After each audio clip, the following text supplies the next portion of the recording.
Bonjour à toutes et bienvenue dans cette nouvelle chronique de livres qui va être un peu particulière aujourd'hui puisque je vais vous présenter un livre dont j'ai écrit la préface. Alors pour celles et ceux qui m'écoutent et qui tombent peut-être sur ce podcast pour la première fois, voilà, il s'agit d'une série toutes les semaines, à peu près, en tout cas 3 fois par mois. Je présente des livres que j'ai lus, que j'ai appréciés, que j'ai lus plus ou moins récemment d'ailleurs. Parfois ce sont des livres vraiment que, voilà, à peine je les referme, hop, je vous enregistre la chronique tant que je les ai bien en tête. Parfois ce sont des livres, voilà, que j'ai lus il y a un petit peu plus de temps mais qui m'ont marqué, qui m'ont aidé dans mon cheminement. Et voilà, je les partage avec vous. Ça n'est pas forcément pour faire un résumé, c'est vraiment présenter le livre, on va dire, et vous donner un petit peu envie de les lire et vous faire découvrir finalement de nouvelles choses, parce que voilà, moi je sais qu'il y en a beaucoup que j'ai connus par des amis, par des lectrices, et c'est vrai que c'est toujours intéressant de découvrir de nouveaux livres qui nous édifient, qui nous tirent vers le haut. Donc voilà l'objet un petit peu de ces chroniques. Vous trouverez aussi sur la chaîne des podcasts sur plein de sujets différents, la féminité, la modestie, voilà, plein de thématiques qui j'espère vous intéresseront, des petites vidéos d'inspiration également, et lorsque je fais des conférences je les mets en ligne, donc n'hésitez pas d'ores et déjà à vous abonner à cette chaîne et surtout à la partager, mes vidéos, mes podcasts, mes chroniques pour inspirer le plus de personnes possible et pour vraiment faire grandir la chaîne. À l'heure où je vous parle, on est à peu près à un petit peu plus de 2700 abonnés, je crois. Donc voilà, n'hésitez pas à m'aider à atteindre les 3000 abonnés par avance. Je vous remercie et je commence tout de suite cette chronique. Comme je vous le disais, il s'agit d'une chronique spéciale étant donné que c'est un livre pour lequel la maison d'édition m'a contacté pour que j'en écrive la préface. Je ne connaissais pas du tout son auteur, donc qui s'appelle Madame Mona Michael. Elle a écrit pas mal de choses, notamment sur les livres, je dirais. Bon, après les films c'est un petit peu pareil, sur les livres Harry Potter. Et voilà, moi je ne la connaissais pas du tout. Et là il s'agit donc d'un ouvrage sur le vêtement, ou plutôt le dévêtement féminin, c'est son titre. Point de vue, point avec un G au bout, donc un jeu de mots un peu, voilà, on tape du poing sur la table. Point de vue sur le, entre parenthèses, des vêtements féminins au 3e millénaire.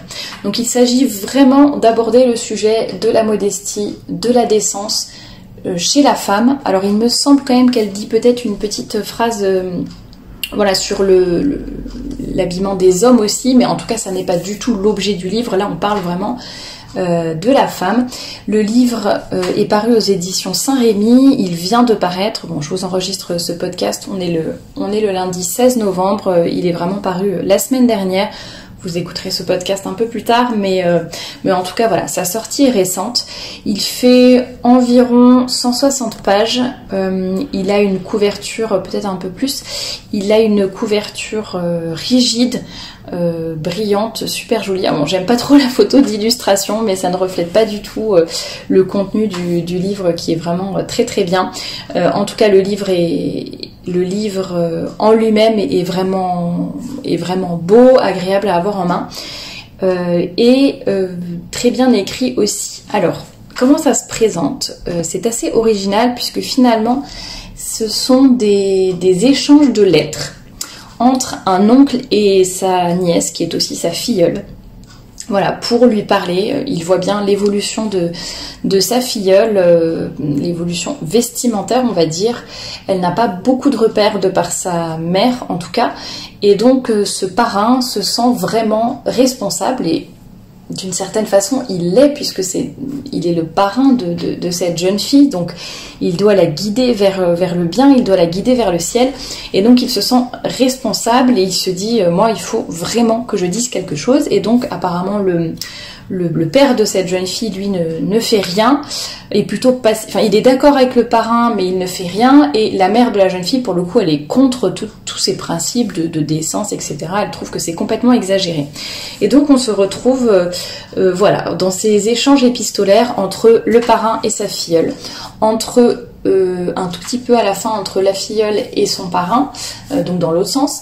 On a également des échanges très intéressants entre le parrain et donc le père de sa filleule qui, comme je vous le disais, est plutôt d'accord, pas totalement, mais quand même plutôt d'accord, mais en tout cas qui est très passif et qui ne veut pas de problème en fait. Et donc c'est vraiment très intéressant parce qu'on plonge directement dans des échanges qu'on pourrait vraiment avoir tous les jours avec plein de gens, les gens qui sont d'accord mais qui n'osent rien dire, les gens qui ne sont pas d'accord du tout, les gens qui se moquent, les plus jeunes, les moins jeunes, ceux qui ont de l'influence, ceux qui ont moins d'influence, ceux qui ont vraiment envie de dire quelque chose et qui cherchent les bons mots pour le dire.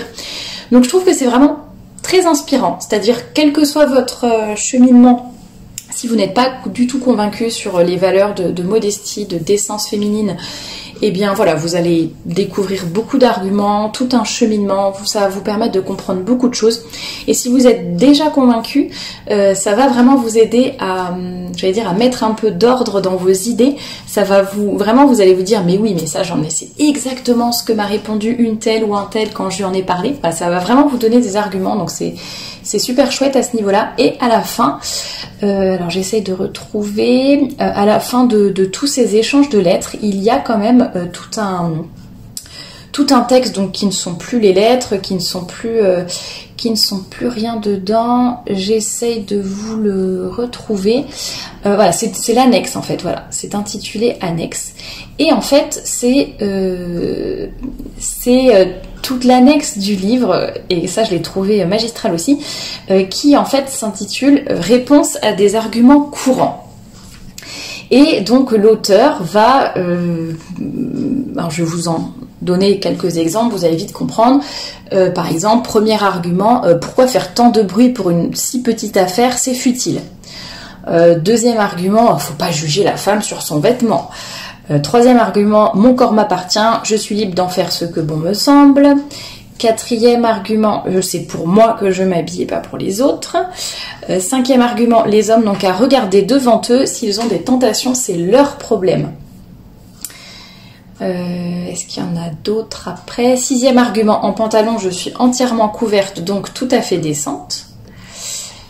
J'essaie de vous les trouver parce que ça va vous donner envie de le lire, je suis sûre, c'est vraiment super intéressant. Et je crois que c'était le dernier.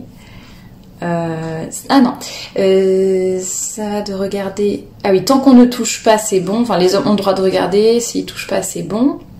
Si je me démarque trop des autres par mon vêtement, on se moquera de moi. Je ne serai jamais acceptée et aucun homme ne voudra de moi. Neuvième argument, à chacun ses valeurs. Dixième argument, les magasins ne vendent plus que des vêtements mal faits, trop nus, donc indécents et qui ne valent pas leur prix. Voilà, donc l'auteur évidemment répond, Madame Michael répond à tous ces arguments un par un. Donc ça, j'ai trouvé ça vraiment super intéressant aussi. Donc pareil, que vous soyez convaincu ou pas encore, voilà, ça vous donne des pistes de réflexion. Donc ça, c'est super chouette. Au début, elle commence. Il y a une citation d'Alexandre Solzhenitsyn qui est assez parlante. La vérité est rarement douce à entendre, elle est presque toujours amère. Mon discours d'aujourd'hui contient une part de vérité, je vous l'apporte en ami, non en adversaire. Et c'est vrai que c'est un sujet tellement délicat, et d'ailleurs c'est ce que je dis dans ma préface. C'est un sujet qui est tellement délicat, qui provoque tellement toujours de remous qu'on ne sait pas toujours comment l'aborder. Et vraiment, Madame Michael l'a fait de façon magistrale, puisque finalement, en suivant ces échanges, on peut voir l'évolution des personnages, on peut voir ce que chacun fait, ce que chacun pense, pourquoi, comment ils vont évoluer sur la question. Et ça, c'est vraiment passionnant. Quel que soit notre avis là-dessus, vraiment je vous le conseille. Et avant de commencer les échanges épistolaires, il y a quand même un avis au lecteur qui fait, je suis en train de regarder, excusez-moi en même temps, qui fait une quinzaine, un petit peu plus, entre 15 et 20 pages, où elle remet les choses bien dans leur contexte, elle réexplique sa démarche, elle explique pourquoi tout ceci est important. Elle reparle un peu de ce que les papes ont dit, elle parle de la susceptibilité aussi, du fait que vraiment c'est un sujet sur lequel on est à fleur de peau. Elle cite également Saint Augustin, que je vous ai déjà cité à de nombreuses reprises. À force de tout voir, on finit par tout supporter, à force de tout supporter, on finit par tout tolérer, etc. Voilà, elle parle vraiment elle redit l'importance, hein, pourquoi ce sujet est si important. Voilà, donc j'en ferai bien évidemment un article qui, je pense, paraîtra avant ce podcast. Donc dans la description, probablement, vous allez trouver le lien de cet article. Je vous mets évidemment le lien également pour acheter cet ouvrage. Je le conseille vraiment à tout le monde, homme comme femme, quel que soit l'âge finalement. Et puis surtout ceux qui sont des éducateurs. Donc si vous êtes parents, si vous êtes donc que ce soit papa ou maman, vraiment les deux, que vous soyez parrain ou marraine, voilà, tout simplement que vous ayez des enfants à charge ou que vous côtoyez des enfants, des ados, même des personnes peut-être un peu moins jeunes tout simplement, mais ça va vraiment vous permettre d'avoir de bons arguments, de tout mettre à plat. Et puis pourquoi pas, tout simplement, si vous pensez que vous pouvez mettre ce livre dans les mains de quelqu'un qui n'est pas encore très convaincu, voilà, vous pouvez. En tout cas, moi je suis très très honorée d'avoir pu écrire la préface de cet ouvrage. C'est vrai que c'est la première fois qu'on me demande d'écrire une préface. C'était un exercice pas forcément facile, parce que quand on lit un livre qu'on apprécie, on ne sait pas forcément ce que l'on va dire dessus. On a presque peur un petit peu de dénaturer ce que va dire l'auteur. On se dit tout est déjà tellement bien dit, qu'est-ce que je vais pouvoir ajouter. En tout cas, c'était vraiment un exercice intéressant. Je suis vraiment très honorée d'avoir pu l'écrire, et je remercie vraiment les éditions Saint-Rémy et Madame Michael d'avoir pensé à moi pour cette préface. Et en tout cas, je vous souhaite vraiment d'apprécier ce livre autant que je l'ai apprécié. Vraiment, n'hésitez pas à le commander, à le faire connaître. Bon, peut-être d'abord lisez-le pour vous faire vraiment une idée avant de le faire connaître et de le distribuer autour de vous. Mais c'est vraiment un très très bel ouvrage. Ça faisait longtemps qu'on n'avait pas eu, en tout cas dans le monde francophone, donc un livre écrit en français sur ce sujet. Voilà, donc ça fait vraiment plaisir à lire. Donc n'hésitez pas à vous le procurer. Et n'hésitez pas aussi à me dire ce que vous en avez pensé. D'ailleurs, la préface est disponible, je crois, dans son intégralité sur le site des éditions Saint-Rémy. Je vous mettrai également le lien en barre d'infos, comme ça vous pourrez découvrir la préface que j'ai écrite, et j'espère que ça vous donnera envie vraiment d'acheter ce super livre. Voilà, n'hésitez pas à me donner votre avis en commentaire, à me suggérer aussi d'autres livres. Vous le faites régulièrement et c'est vrai que ça me fait découvrir plein de nouveaux ouvrages, donc n'hésitez pas. Et je vous dis à bientôt pour une nouvelle chronique de livres.